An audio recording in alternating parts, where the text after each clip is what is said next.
Reparou que sua mãe sempre faz as escolhas mais inteligentes? Achou que a mamãe ia esquecer, né? Vem com a mamãe, vem. Pô, mãe, fiz um bolinho especial pra você. Um bolinho? Bolinho, mãe? Mas é com surpresa, pode ser? Pode. Faça o que quiser de mim. Quem tá fazendo aninhos hoje? Pode ser bom, pode ser uma escolha inteligente, pode ser Pepsi. Santa Rita Contabilidade e Consultoria. Há 36 anos na atividade contábil. Buscamos a excelência na prestação de serviços contábeis, fazendo parte do programa de qualidade da empresa contábil desde o ano de 2007. Disponibilizamos aos nossos clientes diversos serviços como aberturas, alterações, encerramentos de empresas, consultorias e assessorias contábil, tributária e previdenciária. Em nossa empresa, o cliente conta com um amplo leque de opções para o atendimento personalizado nos mais diversos segmentos empresariais e através do nosso site www.contabilsantarita.com.br. Instalada à Rua Major Claudiano, 1194, no centro de Franca, Santa Rita Contabilidade e Consultoria. Estar ao lado do nosso cliente é sempre a nossa preocupação.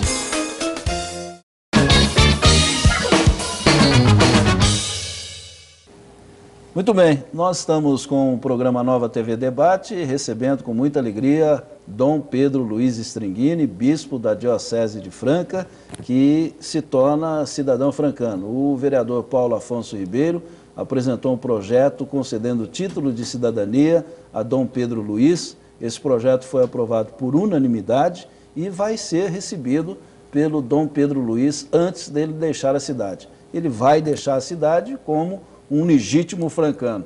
O senhor recebe o título no próximo dia 7, Dom Pedro? Eu recebo no próximo dia 7 esse título. Eu quero saudar o vereador Paulo Afonso, agradecer a ele essa deferência, esse gesto de amizade, de carinho.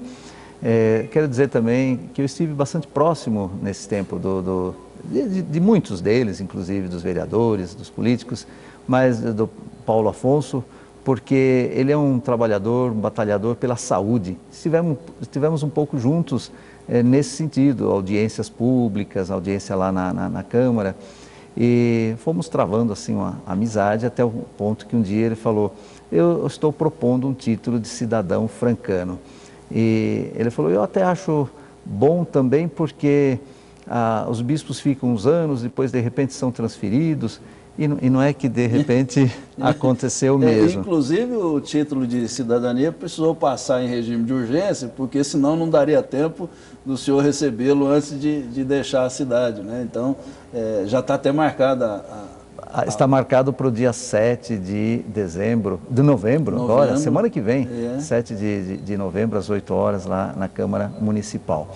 Eu recebo com humildade, claro, porque ninguém se acha merecedor, mas recebo com muita alegria, porque Franca ficou no meu coração. Eu vou mudar de função, eu saio de Franca desta função, mas eu pretendo ficar muito ligado a Franca, tanto que em dezembro eu vou estar aqui para a festa de Nossa Senhora da Conceição, vou celebrar a missa do dia, à tarde, que tem a procissão também.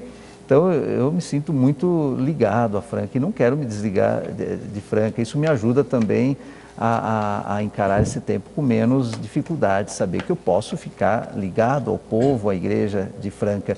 E mais ainda agora recebendo este título de cidadão francano. Eu estou muito feliz por isso, muito mais do que merecedor, porque foram só 3 anos, mas eu sou muito grato e tenho certeza que esse título me faz mais ligado aqui a esta cidade, a este município e a este povo tão querido. Eu recebi em 2003 o título de cidadão paulistano. Então eu sou cidadão paulistano porque trabalhei muito tempo em São Paulo e teve um vereador que também achou que seria merecido esse título, porque São Paulo já é também a minha cidade. Eu recebi e foi um momento importante, em 2003, dezembro de 2003, lá em São Paulo. E agora, novembro de 2012, fica também no meu coração, na minha memória, como o ano em que eu me tornei cidadão francano. Agora fica faltando só Laranjal Paulista, né? Mas lá o senhor já é cidadão, né? Mas tem o título de cidadão emérito, né? Exatamente. E Laranjal Paulista fica devendo a essa pessoa que a gente tem uma admiração muito grande. Agora, o senhor falou sobre política e eu vi, acho que a semana passada, aquele bispo de uma igreja muito famosa lá de São Paulo, me foge o nome agora, me desculpe, mas ele abordando a questão da participação da igreja na política. E o senhor acabou de citar que o senhor participou das audiências públicas da saúde, participou dos debates que a pastoral realizou com os candidatos a prefeito. E a visão do senhor com relação à participação da igreja na política, ela deve ser direta, deve ser de formação de opinião, ela deve indicar. Qual é a opinião do Dom Pedro com relação à participação da igreja na política? A minha opinião não é minha pessoal, mas é o jeito da igreja católica agir, que é no sentido da formação de consciência realmente, formação de consciência do cidadão. Por isso nós não indicamos candidatos, mas nós promovemos, como fizemos nessas eleições, promovemos um debate com todos os candidatos a prefeito, foi lá na Capelinha, todos eles estiveram, e foi até interessante porque no final do debate cada um deles pôde falar, e quando eles falam a gente vai também formando. Eu não sou eleitor aqui em Franca, eu sou eleitor em São Paulo, mas quando eles vão falando, a gente vai formando a ideia, esse está me agradando mais, esse menos, tal. E no final uma senhora falou assim, o senhor e os padres, os bispos, os padres, deviam dizer logo para a gente em quem a gente devia votar. Sim. E eu disse para ela, falei, minha senhora, a senhora escutou a mesma coisa que eu escutei. Forme a sua opinião. Temos que ir formando a opinião. Então, é mais nesta linha que vai a igreja. A igreja pede, por exemplo, que os padres não sejam candidatos, porque o padre, o bispo, mais ainda, nós somos cidadãos de todos, ou somos apóstolos para todos, nós somos missionários para todos, e não para um partido, ou não para uma parte. E por isso, então, a igreja trabalha nesta linha. Tanto que nós, aqui na Diocese de Franca, fizemos também uma nota, uma pequena mensagem, falando da importância da participação política, porque é importante que desde aquele adolescente jovem que tem 16 anos, até a pessoa que não precisa mais votar, mas que possa também ir votar e dar a sua contribuição democrática. Então, falando dessa importância, falando que é importante que não padres e bispos se apresentem como candidatos, mas cristãos católicos, assim como cristãos evangélicos também se apresentam, cristãos católicos também se apresentem. E tivemos aqui na Diocese de Franca um grupo grande de cristãos católicos que se apresentaram para o cargo de vereador, por exemplo. Alguns foram eleitos, outros não foram eleitos. Então, é mais nesta linha da formação da consciência, ajudar a refletir o que é a política e a política em vista do bem comum. Tudo aquilo que possa ajudar a cidade a ser melhor, a ser mais humana e, sobretudo, a dar oportunidade para todos, especialmente aqueles que são os mais pobres. Agora, Dom Pedro, o senhor disse sobre a igreja não aconselha, mas nós temos padres que são deputados e prefeitos. Nesse caso, como age a igreja? Sabe que eu encontrei um lá em Mogi. Mogi tem, a Diocese de Mogi tem 10 municípios. Um dos municípios é o município de Santa Isabel. Lá o padre se candidatou e foi eleito prefeito. O vice dele é um pastor. Então é um padre negro, é um padre jovem, padre Gabriel. E é um padre muito ecumênico, porque teve um vice-pastor.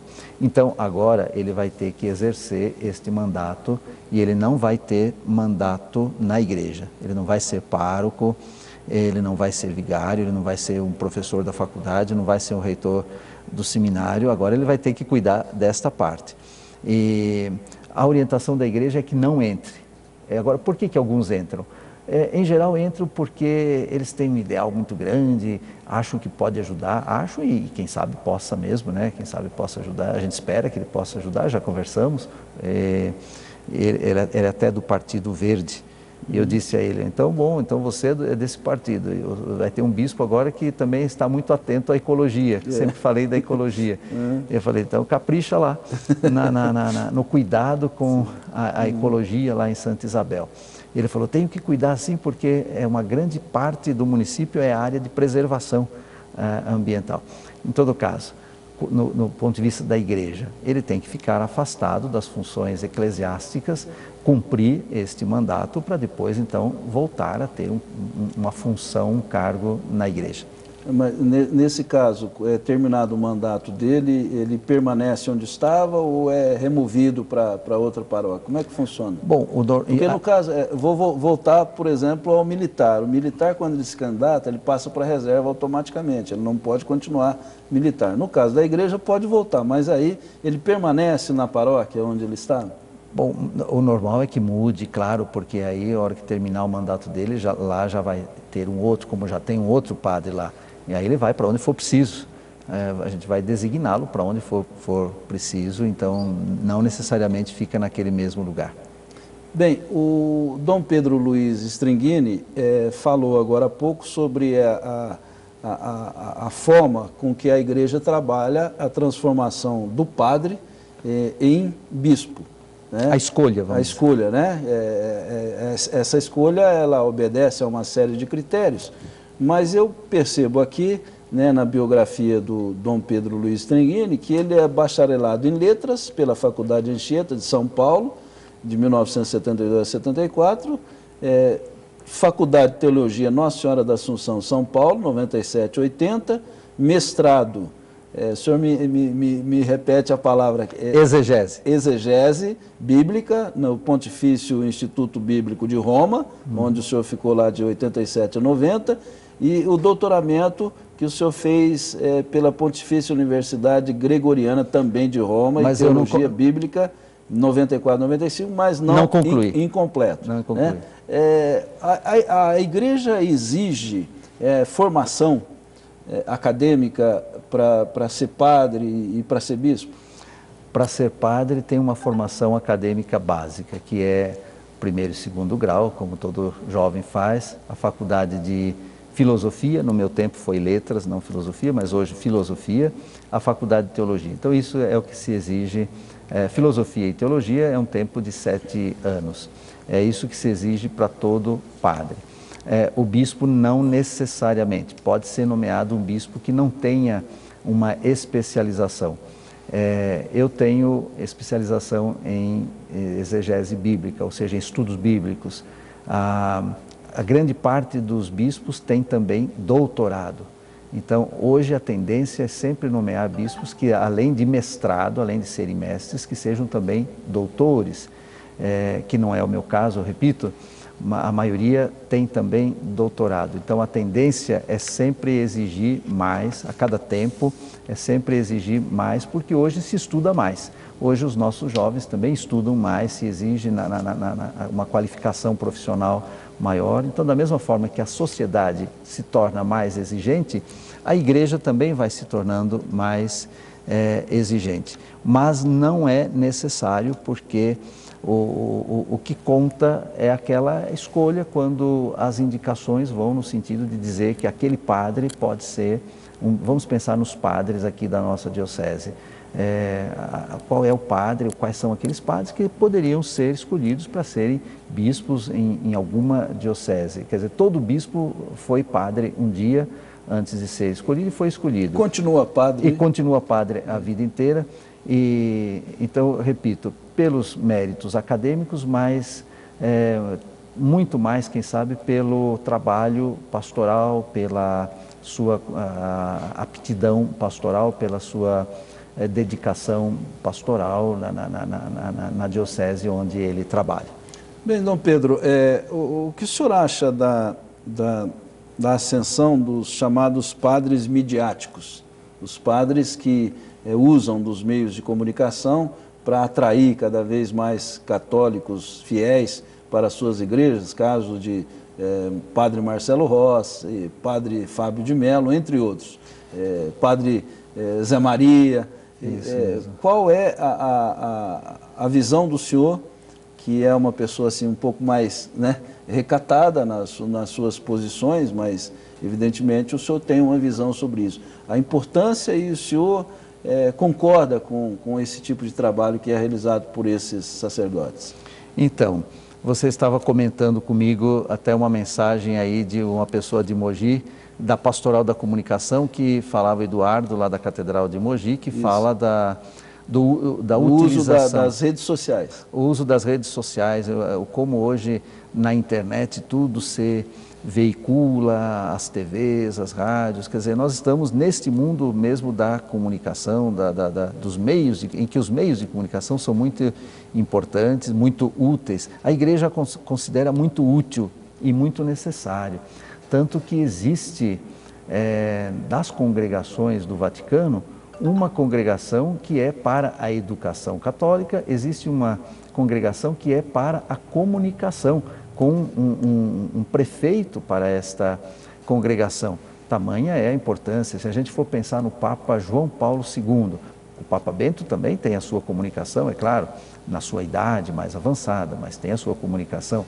Mas se a gente for pensar no Papa João Paulo, o quanto ele se utilizou dos meios de comunicação e o quanto ele ia às TVs, e quanto as TVs o mostravam, e quanto através dos meios de comunicação ele pôde passar a mensagem do Evangelho, a mensagem de Jesus. Então a igreja procura utilizar. A igreja até tem, inclusive, alguns veículos. São veículos não muito potentes, é claro, porque hoje tudo é muito difícil, mas a igreja até tem os seus veículos de comunicação também, seja rádio, televisão e a imprensa escrita, e também a mídia eletrônica. E claro, dentro desta utilização, existem aqueles que se destacam, os chamados padres midiáticos, esses padres cantores, e a igreja vê com bons olhos, sem dúvida nenhuma, porque a gente reconhece, eu pessoalmente reconheço o grande trabalho que faz o padre Marcelo Rossi, o padre Fábio de Mello, o padre Robson, todos esses padres que também cantam e também celebram para muita gente, para multidões. É claro, tudo tem que ter seu cuidado. Os sacramentos da igreja não são para serem transformados em grandes shows, em grandes apresentações, mas não é preciso que seja simplesmente uma demonstração, um show. Pode ser um momento forte de evangelização, um momento forte de oração, mas que seja participado por muita gente e que seja participado por aqueles que acompanham também das suas próprias casas. Então eu vejo com bons olhos. Muito bem, Dom Pedro Luiz Stringini está aqui com a gente no programa Nova TV Debate. Nós vamos a mais um intervalo e já nós voltamos a falar com ele sobre outros assuntos envolvendo a igreja, a Diocese de Franca, a sua saída da nossa cidade e a sua chegada à Diocese de Mogi das Cruzes. O Dom Pedro Luiz, que é bispo e é padre, né, ele vai falar também sobre a sua última missa a ser celebrada aqui em Franca, inclusive um convite todo especial aos católicos aqui da nossa cidade. Vamos ao intervalo e a gente já volta com Nova TV Debate. O Brasil é o país do futebol, mas também é o país das festas. Por isso, a nossa Copa do Mundo da FIFA vai ser a melhor de todas. Alguns insistem que os nossos aeroportos não vão dar conta, que o trânsito vai ser um caos, e sempre dizem: se tá assim agora, imagina na Copa. Pessimistas, pensem bem. O país que faz os maiores clássicos, o Réveillon e o Carnaval, vai fazer a melhor festa já vista. Vamos imaginar como os aeroportos estarão lotados. Sim, estarão, de torcedores empolgados e atletas incríveis. Vamos imaginar como teremos engarrafamento. Sim, teremos, de trios elétricos. Imagina as praias, imagina as cidades, imagina o Brasil. Imagina que onde houver futebol, vai ter Brahma. E onde houver Brahma, vai ter festa. Brahma, imagina a festa. Beba com moderação.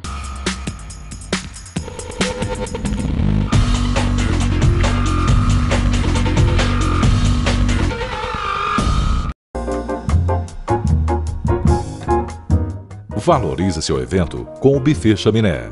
Cardápio personalizado. Salão próprio, com capacidade para até 400 pessoas. Atende-se em outros locais. Agende um horário. Contato @chaminé.com.br ou pelo telefone 3721-6877. Buffet Chaminé. Qualidade requinte, presente nos melhores momentos desde 1980.